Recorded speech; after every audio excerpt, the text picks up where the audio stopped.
Thank you very much. Ladies and gentlemen, thank you very much. Our apologies to all those of you who have been here before for the slightly late start, because we had to have all the media houses arranged in the order that we want them, that they prefer themselves to be.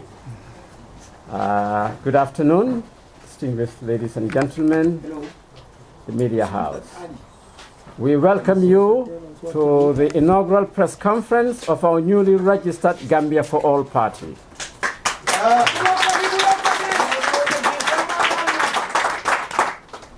The name for this party was deliberately and purposely chosen by the membership. Deliberately because we recognize the fractures that have been created in our once harmonious society, and purposely because we believe we have in the leadership of this great party the commitment, experience, and the means to heal these fractures and create a more peaceful and prosperous nation. Not needing any introduction to the Gambian political arena, we are blessed to have as our leader and party secretary general none other than the Honorable Bakari Bunja Dabo.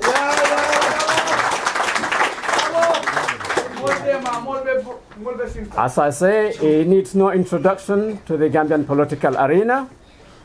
He has been vice president of this great country for 10 good years. He is a distinguished economist, diplomat, an international lawyer, and a highly acclaimed international consultant. In terms of readiness for governance, you can't get anything better, or anyone better for that matter.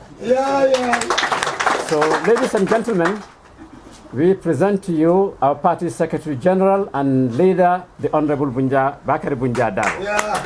Thank you very much. Thank you very much, Malamin. Ladies and gentlemen of the media, we welcome you all. Gambia for All welcomes you all to this first press conference by our party. It also happens to be the very beginning of the new year, so I like to use the occasion to offer you the season's greetings with best wishes for the new year and beyond in all your respective endeavors. I have only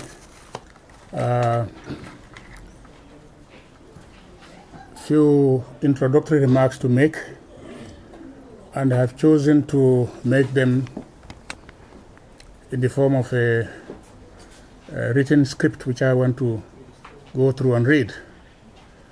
I'm told that copies of the statement will be available after delivery in case some of you want to take them for reference purposes. I must warn though that I am pretty indisciplined when it comes to reading from written script. It's very difficult for me to keep strictly through it. Sometimes I may depart, so don't be very surprised if sometimes I move away from what I've been asked to read.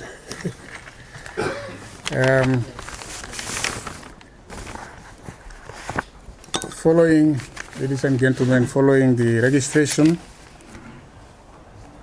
and therefore the official recognition of our party, we are keen to have this formal contact with the Fourth Estate to give you your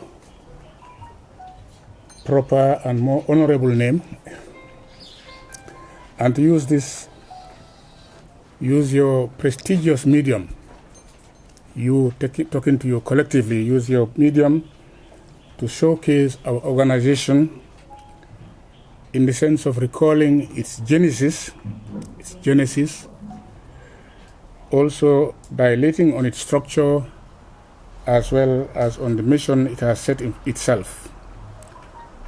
All that is with a view to reveal a little bit about what we are about as a party.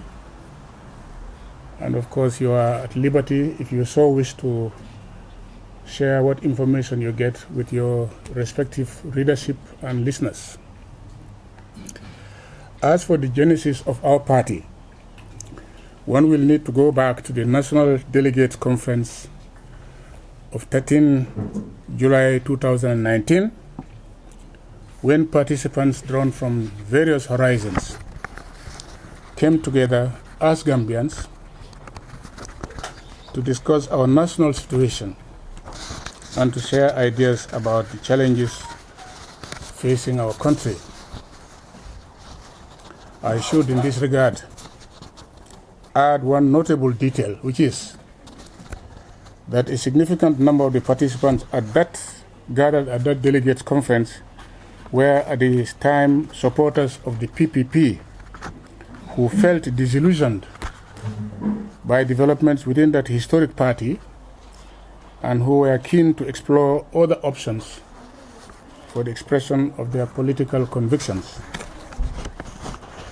The exchanges at the conference concluded on a note of grave concern about the state of our country and what we saw as the absence of a clear direction, not to talk of firm resolve, to take on the daunting challenges of rebuilding our country. And they are indeed daunting challenges.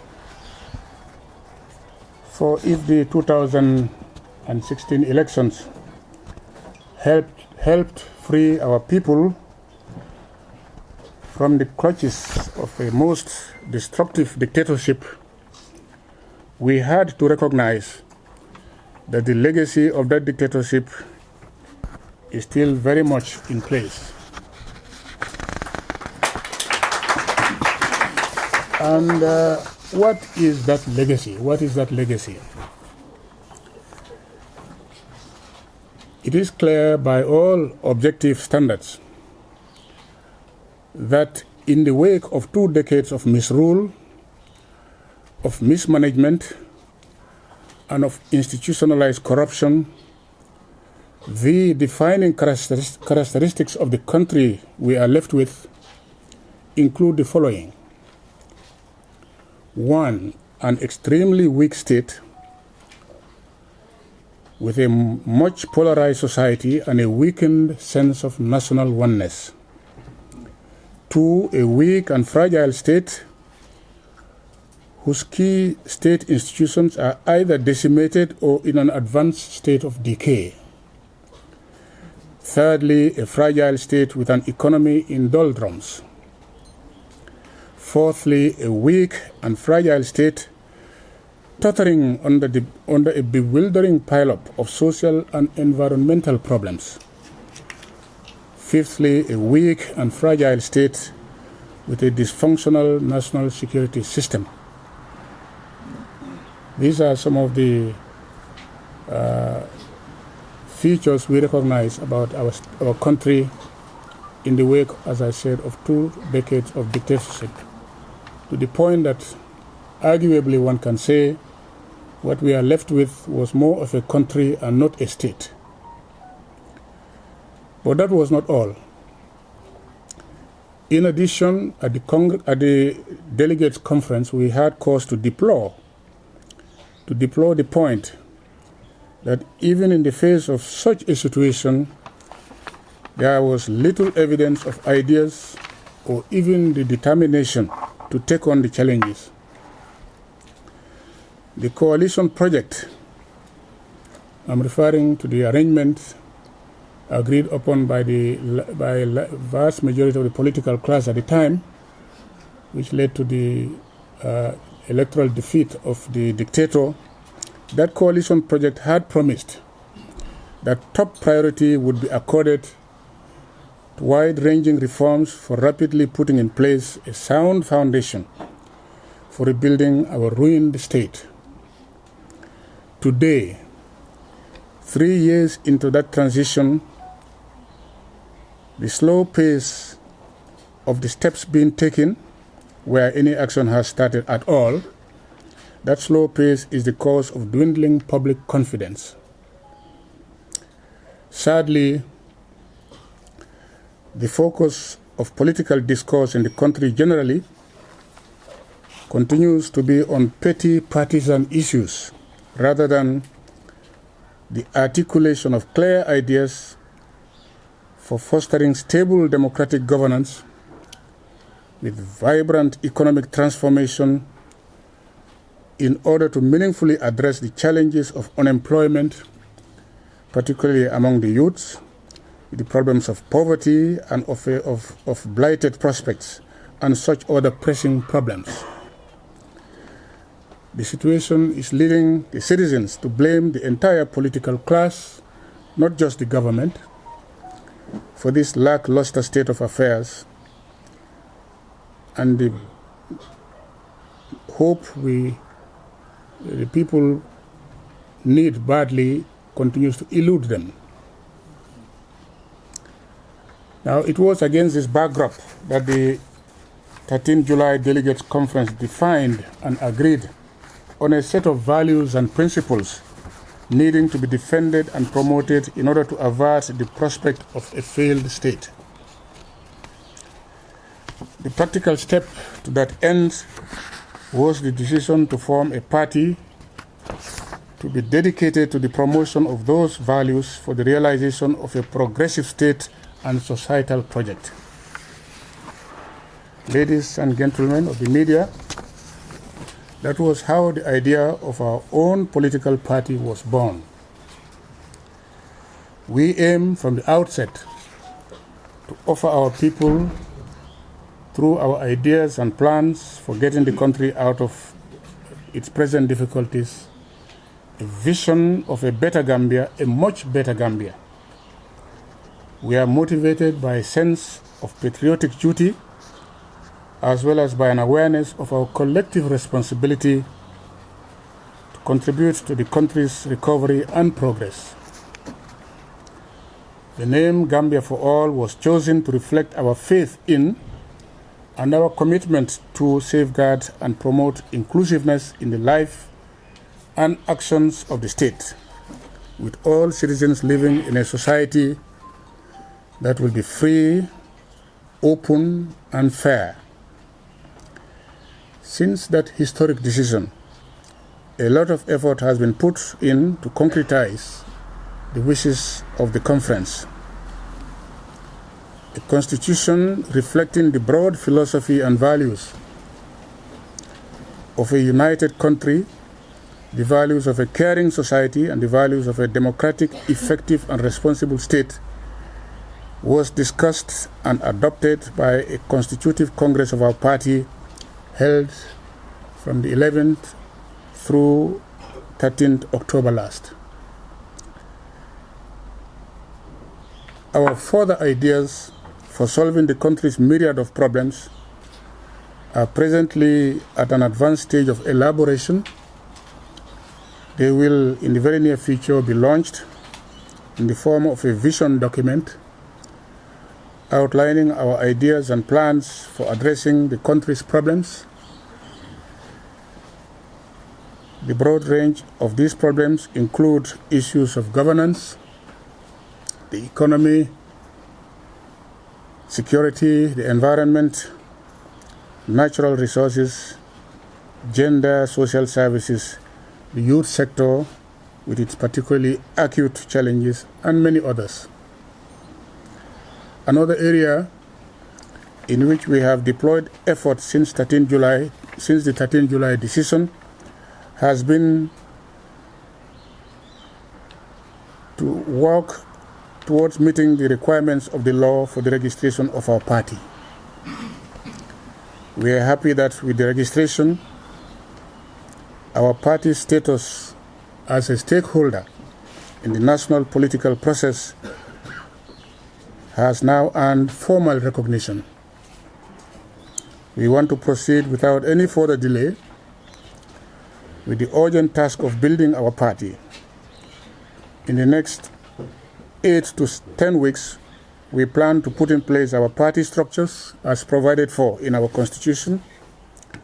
These include both national leadership and local leadership structures, grassroots organs, as well as mass organization structures to serve as the dedicated framework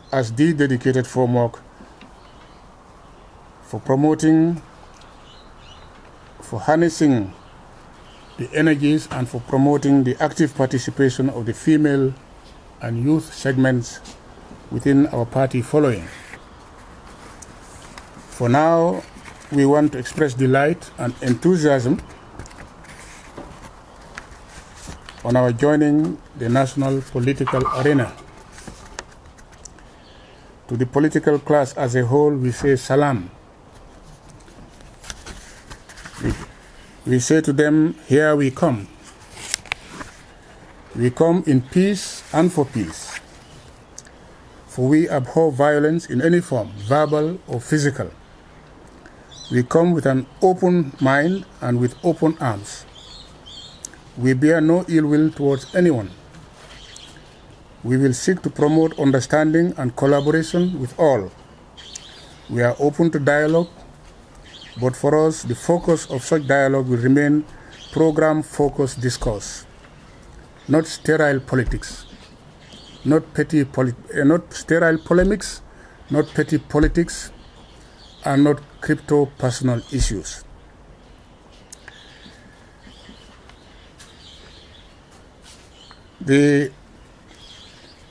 I should emphasize that the choice of the name for our party is not fortuitous. Gambia for All places special emphasis on inclusiveness, a quality that has so far very much eluded our national life. Our party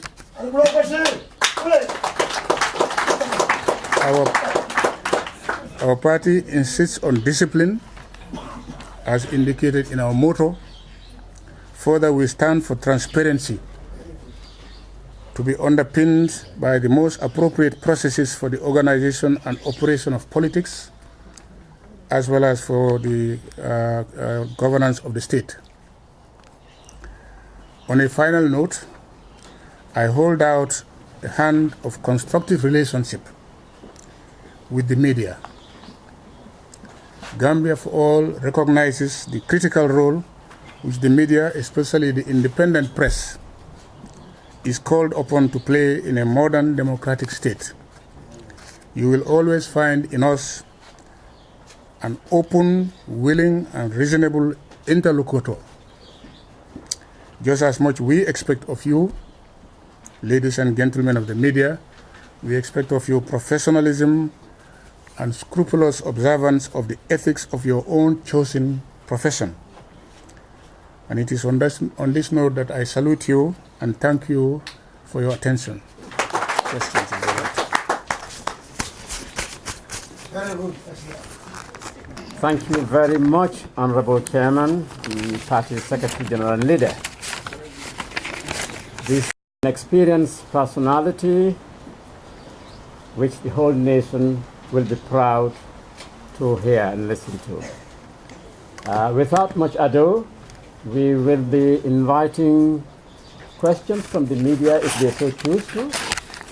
Anybody who wants to raise a question can raise their hands up and we will pick them up and then we will be answering their questions, or the Honorable Chairman will be answering their questions accordingly. I am Fatou Brahman from Rock TV. My question is, Gambia for All, why do you specifically choose the corn as the party symbol? And again, And again, you have mentioned that during the 22 years of Ayajende's Iron Group, the Gambia was more of a country and not a state. I want you to help me better understand that statement. Okay. Yes. The party symbol adopted, which is now part of our personality, consists of a swarm of bees and a corn cob. Well, as you perhaps know, these kind of issues are generally debated among party members. The whole thing about a symbol is what they call symbolism, what it is supposed to suggest to people. We adopted a corn cob, which you cited, as a symbol of promise. It's a promise of prosperity. The corn, not only the shoot of it, but the cob of it suggests that there is what is held out is a prospect of prosperity for the country. That was the main argument. The main argument in favor of it. You ask about it, but the other element in our party symbol, the bees. I may also offer that, even though you didn't ask. That one also seems, in our eyes, to represent one species of insects, which is associated in many cultures, not only Gambian cultures, but in many cultures with very good qualities of hard work, for instance, qualities of discipline, qualities also of determination to defend what they possess. If you have any personal encounter with bees, you know what they are. When you come near what they have, you know that you may get it, and it's very valuable, but you cannot expect to get it easily. It will be defended. But also, it is that very product also is produced by the sweat of their front hard work. So that's really some of the ideas that led our party to adopt a symbol, the bees and the corn cob. Yes, Gambia as a country, as I said, the point is arguable. Some people may not agree, but there is reason to believe, because you know the meaning between country and state in general terms is that while a country is more of a geographical expression, just a piece of land which is definable, is just usually called a country. A state, on the other hand, refers to an arrangement essentially based on institutions for running that country. Now, when we say Gambia almost failed to become a state under Yahya Jammeh, it's because those institutions which are the pillars for the state have been destroyed. So destroyed, you know, the identity, what was left, for instance, under Yahya Jammeh, what was left of the legislative branch parliament in terms of being fit for the purpose for which it is elected. Even the judiciary was terribly undermined, we know it. Not to talk of the civil service as an institution, not to talk of the civil society institutions themselves have been. So really that's what led people to the conclusion, many people to the conclusion that our institutions have been so destroyed under Yahya Jammeh that you can say really as a state we almost didn't exist, or if we existed, we are very fragile and very weak. Correspondent Mamus TV. I'm also a blogger at Newsbite. Thank you very much. Yes, thank you very much for giving me the floor. My question goes to Mr. Darboe. You know, what prompted you in forming a political party? And also, will it be correct for one to refer to the GFA party as a fracas of the PPP? Thank you. Thank you very much. Yes, as if I anticipated that question, I think in my preliminary remarks I did make the point about not only the circumstances but the fundamental motivation for forming our party. So your question only requires me to have to repeat that. No. There might have been a fracas within the PPP, but a party such as the Gambia for All is motivated by no such petty or negative considerations. We are out for what we believe is a very important and positive mission, which I refer to. It is based on our reading of the national situation and the conclusion we came to that there is need for a party of this nature to emerge to defend certain set of values and principles. I think I explained this point. Thank you. The economist, not an economist in fact, but I do know that currency is as strong as the economy.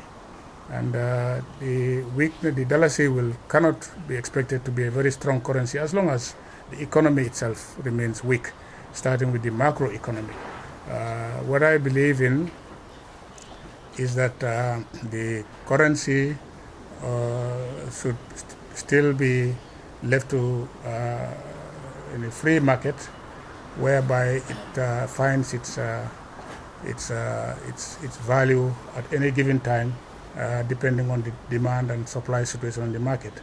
But I think fundamentally, in as much as we want the dollar to be a strong economy, a strong currency, we have to work on the economy, because without a strong economy, there is no way you can have a strong currency. And of course, in the area of currency, there are significant moves in the sub-region, which we will be following with a lot of interest.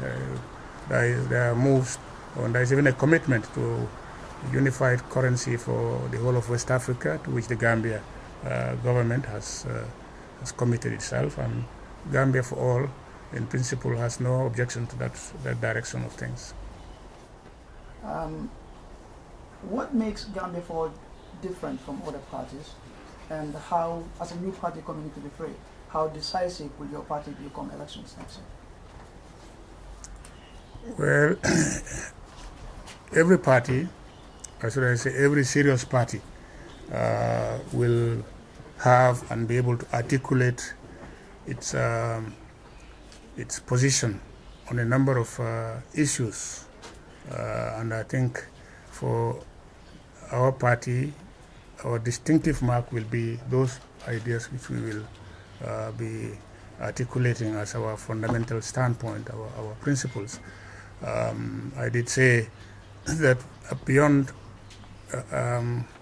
mentioning them in verbally, we are working on a significant publication which will come out fairly soon to present in a structured manner what our ideas are. As to the chances of the Gambia for All, given the crowded political landscape to which you refer to, well, I think I can only say, let's wait to see. It's a decision, or it's a question which doesn't come to me, it goes to the Gambian people, the Gambian electorate when the time comes. For our part, the Gambia for All, we believe we have a message. We have a very important message to deliver, and once we hit the ground, we hope that we will be getting the Gambian people to listen to us. Mr. Darboe, a lot of people are saying that GFA joining other political parties will be more beneficial to you than being alone, because many don't know the people behind your political party. What's your reaction to that? Can you repeat that question? I'm sorry. I said, a lot of people are saying that your party joining hands with another political party will be more beneficial to your political party than being alone, because many don't know people behind your political party. Oh, okay. Well, if people don't know the people behind, or all the people behind, I can understand, because we are just recognized. We haven't hit the ground yet. But I think by the time we hit the ground, people will get to know who they are. As to the how beneficial it will be to join other parties. I should say to you right from the word go that we have no objection to joining other parties. Of course, it will be on the basis of clear principles. We have to have shared purposes, shared vision. If there is possible convergence between the way we say things and the way other people say it, we have not. We are for the Gambia. Other people want to ask, but I think everybody has been given an opportunity, and there will be further opportunities down the line, as the chairman has said. the Fifth Estate is our friends. Anybody who wants a one-on-one interview can make a request, and within reason it will be granted. It's not the end. This is an inaugural press conference. We thank you all for coming, and we're very grateful for taking your time to come and attend to this. I want to emphasize Gambia for All is, as the name says, for all. We are approachable, we are willing to present ourselves to be questioned on any critical issues that the media, the country feel they want answered from us. It's not the end of our meeting with you guys. There will be many, many more opportunities. So to that end, I want to say thank you all very much. It's been a pleasure to have had you, and it's our first encounter. We hope it will be the process of developing a very cordial relationship with all of you. And much is expected from us, but as well as